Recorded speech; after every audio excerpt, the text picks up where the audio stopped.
friends, welcome back to CrystalCooks. Today we're making Pernil Asado, or Puerto Rican roast pork, a flavorful tender dish that's perfect for holidays, family gatherings, or whenever you want something special. For this recipe you will need an 8-pound Boston butt.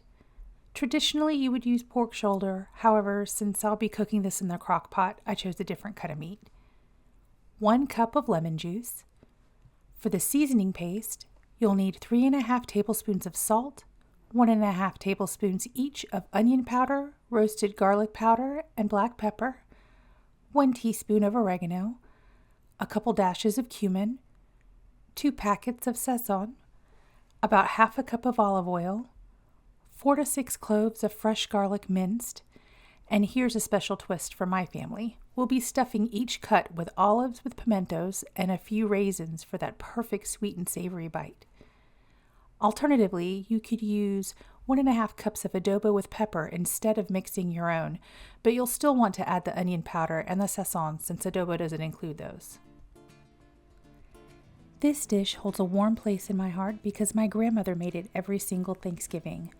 While most families were carving turkeys, we were gathered around the table savoring the rich, comforting flavor of slow-roasted pernil.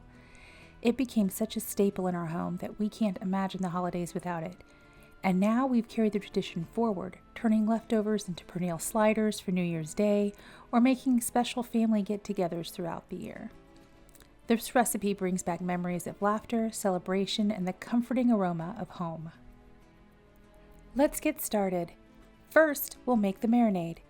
In a small bowl, combine all of the spices, sazón, oil, and garlic. Stir together until you get a thick paste.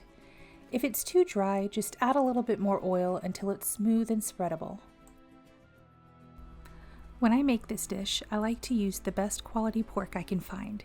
I actually source mine from a local farm called theurbanroost. They raise their animals with care, and the flavor and texture really shine in a dish like this. I'll link their website down below in the description so you can learn more about what they do and how to support them. I definitely recommend using local farms and butchers if you can.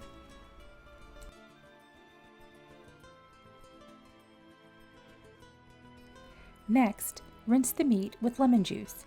If you're using a pork shoulder with the skin, keep the skin on. It will crisp up beautifully as it roasts.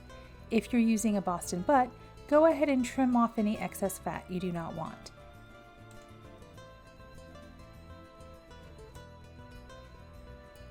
Pro tip: wear gloves for this next part. The seasoning can seriously stain your hands. Now make deep cuts all over the meat, being careful not to hit the bone. And using your fingers, press the seasoning paste deep into each cut. If your pernil has skin, gently lift it and rub the seasoning between the skin and the meat. Don't skip this step because it adds incredible flavor. Then, in each cut, alternate stuffing in an olive or a raisin. It might sound a little different, but trust me, the combination is amazing.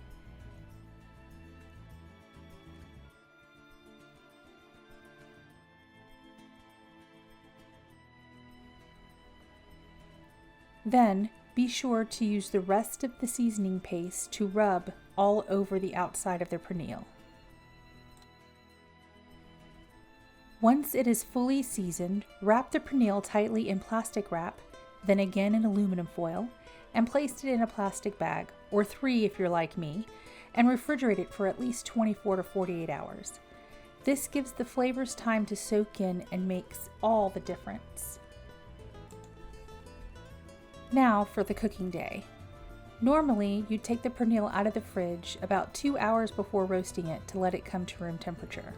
But since I'm going to use my crock pot, I'm going to unwrap my pernil and place the seasoned pork directly into the slow cooker along with a cup of water. Then we're going to cover it and cook it on low for 8 to 10 hours or until the meat is tender, juicy, and falls apart easily. Your house will smell absolutely amazing all day long.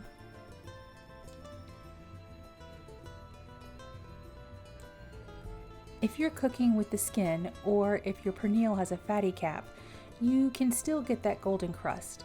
Just transfer the cooked pork onto a baking sheet and broil it in the oven on high for a few minutes. This particular cut did not have one, so I wasn't able to do that at this time, but when it does, it's worth it. Keep a close eye on it so it doesn't burn. This step gives you that perfect crispy finish we all love.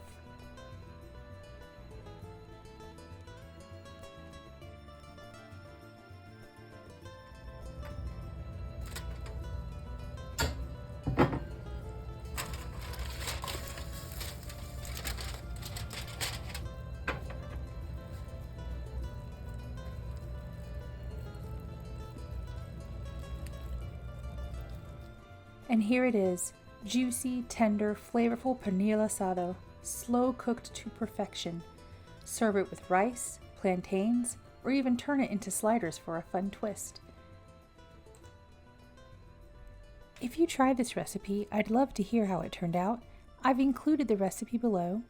I'd love to know how your family makes it. Let me know what you'd like to see me make next. Don't forget to like, share, and subscribe so you never miss a video. See you next time.